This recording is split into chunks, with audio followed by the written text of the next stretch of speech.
me, it's the journey. I like to know that I can define my fame and define my beauty for myself. If you are always changing what you do based on what other people say, you completely lose yourself. Making it is important, but it's not more important than keeping plans with your grandma and your dad. I put a lot of time and effort into everything I do, and to the point that I do nothing else.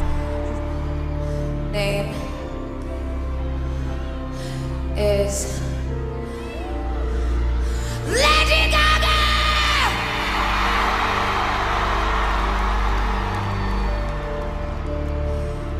And welcome. I feel so blessed. You have no idea. I grew up 20 blocks from here, and I watched every name go up on that marquee year after year, month after month. And I used to dream that one day I'd see my name in lights. You know, I didn't used to be brave. In fact, I wasn't very brave at all. But you have made me brave, little monsters. So now, I'm gonna be brave for you. Tonight, I want you to forget all of your insecurities. I want you to reject anyone or anything that's ever made you feel like you don't belong, or don't fit in, or made you feel like you're not good enough, or pretty enough, or thin enough, or can't sing well enough, or dance well enough, or write a song well enough, or like you'll never win a Grammy, or you'll never sell out Madison Square Garden. You just remember that you're a goddamn superstar, and you were born this way. In times of chaos and crisis, what we all tend to do, right, start pointing fingers at where we think the bad guys are, where the evil is. We all start arguing. Everybody has different opinions about that.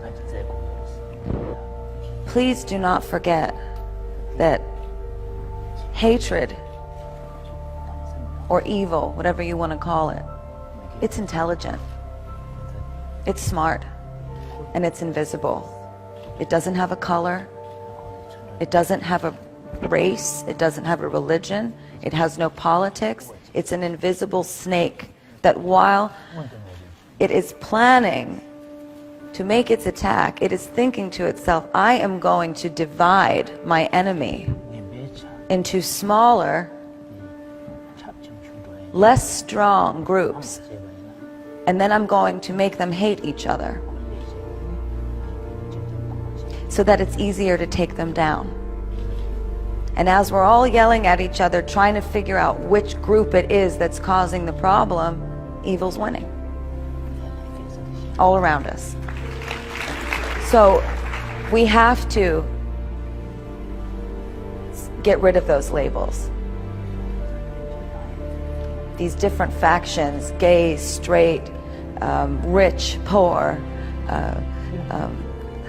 mentally ill, not mentally ill, gun owner, not gun owner. None of this can matter anymore. We are unified in our humanity. And the only thing that we all know, we all appreciate in one another is kindness. So this has to come before all things, and you must operate relentlessly this way with everything you have. Forget about the money. When you talk to the people, go out and talk to the people. Look them in the eye. Speak to them. Mobilize the kids. They're smart. They're smart, and they believe, because they are not yet jaded. They believe the world can change. I used to pick up my leather boots on that street, and I would go down the stairs to the 9 train, and I'd take the 9 train downtown, and then I'd get on the L train to go across town.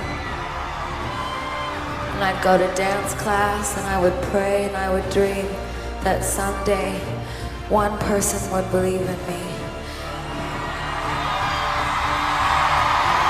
All I have to say is that this is hard work.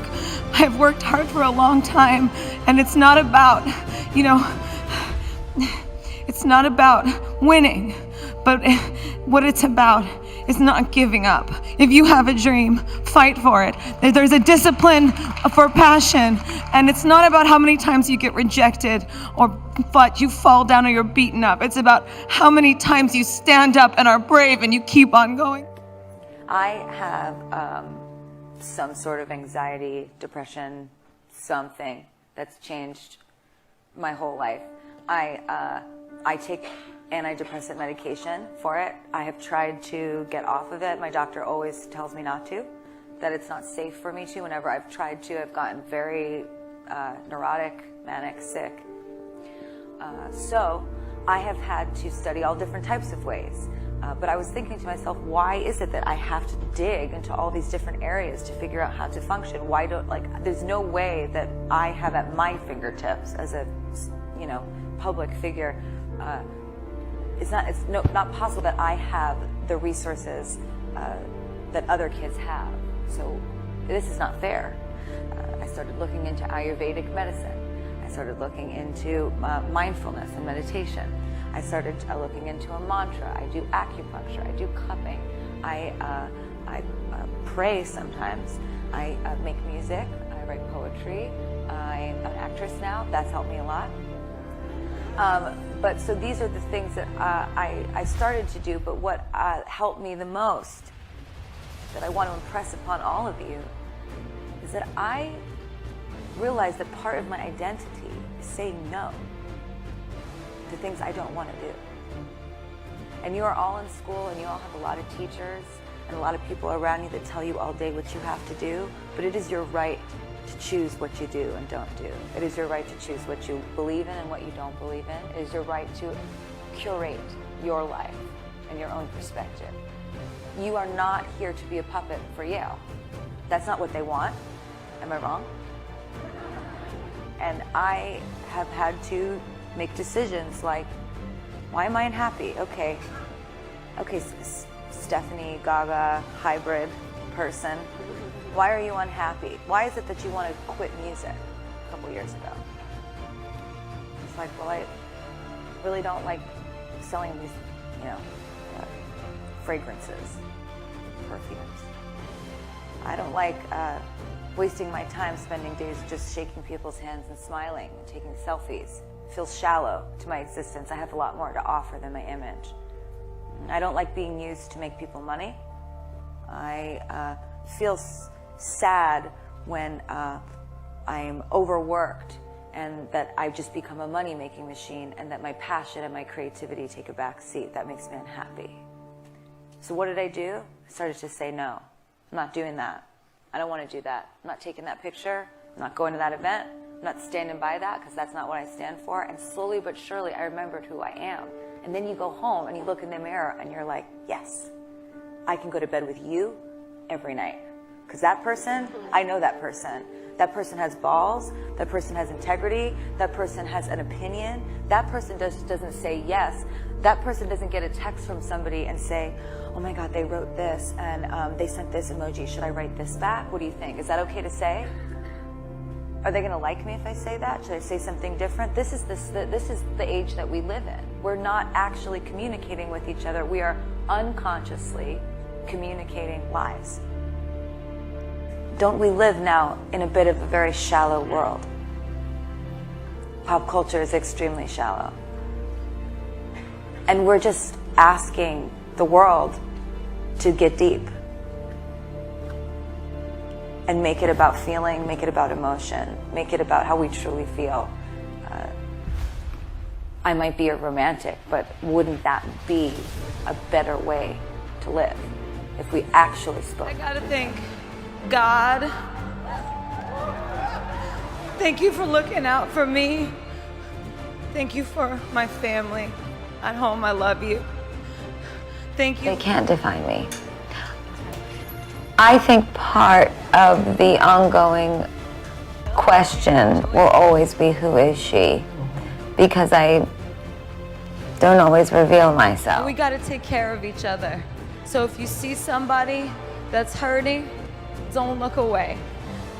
And if you're hurting, even though it might be hard, Try to find that bravery within yourself to dive deep and go tell somebody and take them up in your head with you. I love you. The part about my job is that I'm bossy. I spend hours and hours and hours calling everybody on my team to put together the show of my dreams, because really this is my only opportunity to live my dream. I do not intend to speak to anyone for a very long time. This is my moment for me to experience a rebirth with my own music. I have to shut it all out. The noise, you know the noise. The noise, it's loud. You have to cancel out the noise and remember that it's your thoughts that matter. That at least one person believes in you.